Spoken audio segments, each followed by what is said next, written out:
So, welcome to this introduction to Buddhist mantras. My name is Suvannavira, and I'm a member of the Triratna Buddhist order. I teach in the context of our tradition. I teach according to our founder, Bhante Login Sangharakshita. But before we look at any specific mantra,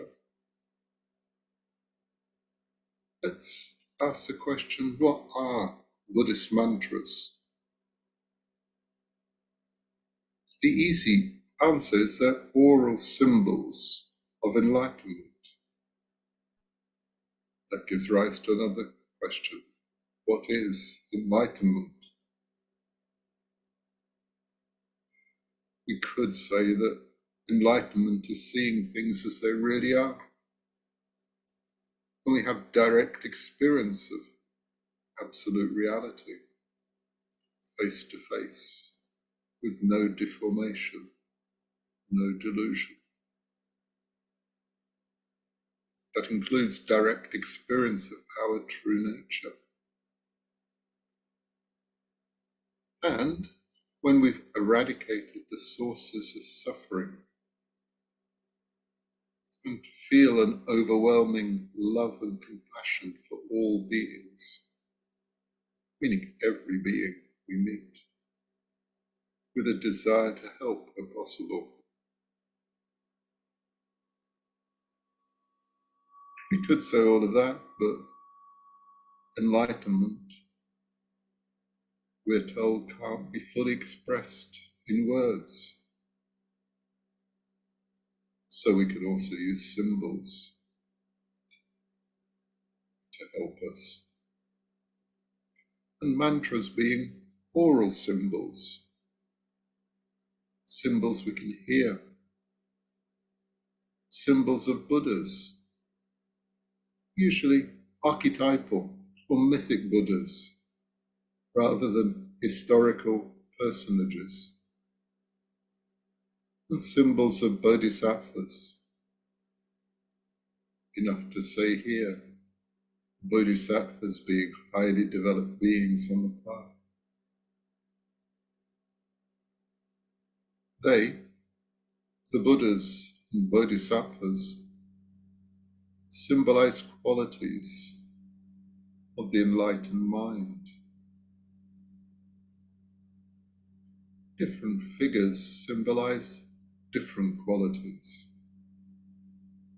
Qualities like wisdom, compassion, energy, and so on.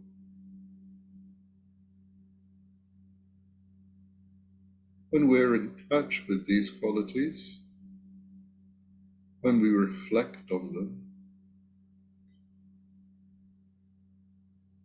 while visualizing or feeling the presence of the figures who embody them, and when chanting their mantras, by this means we can begin to develop the qualities in ourselves.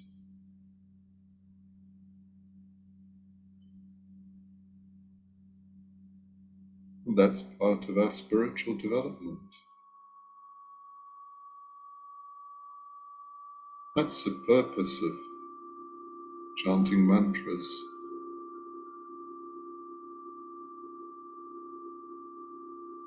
And to help us, we may need other practices to purify our body, speech and mind. Ethical practices and the practice of meditation.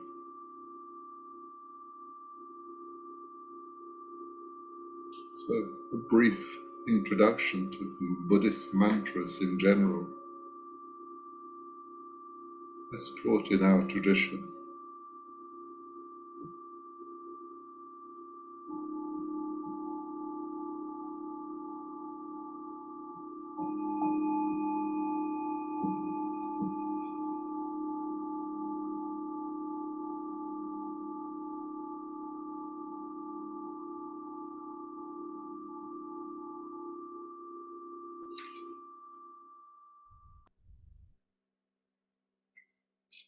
So let's turn now to the Buddha Amitabha and the mantra of the Buddha Amitabha. In a moment, we'll start chanting the mantra of the Buddha Amitabha. But let's just have a look at him first.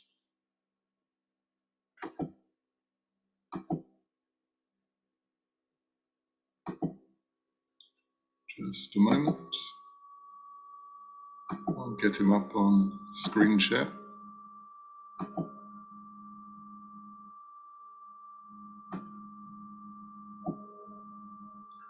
So you can see him, I hope. The Buddha Amitabha. The artist is Aloka, also a member of the Triratna Buddhist order. I won't say a lot about the image. I'll let the symbols do the talking. But evidently, Amitabha Buddha, is the red Buddha, with the red being a symbol of the heart, the symbol of love. Amitabha is the Buddha of infinite light, and the Buddha of infinite love. He represents the qualities of the enlightened mind, of infinite light, unlimited light, and infinite love, unlimited love. Is also the Buddha of the West, Buddha of the setting sun, before night, before sleep.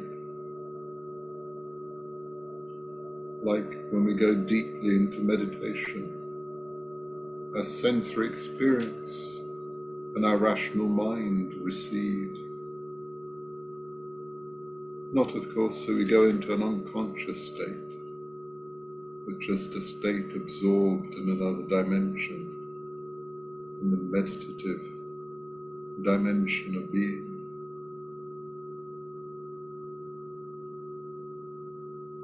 And the hands, Amitabha's hands, are in what's called the mudra, or the form of meditation, one on top of the other.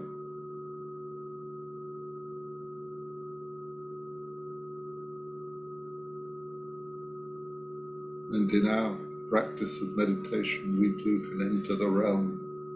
In our meditative experience, we too can enter the realm of infinite light and infinite love. So the qualities to reflect upon, to make our own, as we chant the mantra now. You can join in or just listen or try on your own later. Just one thing, a little tradition in Triratna, when starting a mantra. The leader repeats it 2 times on his own, and then everybody joins in together. Then we continue just letting it fade away naturally. So, time for the mantra.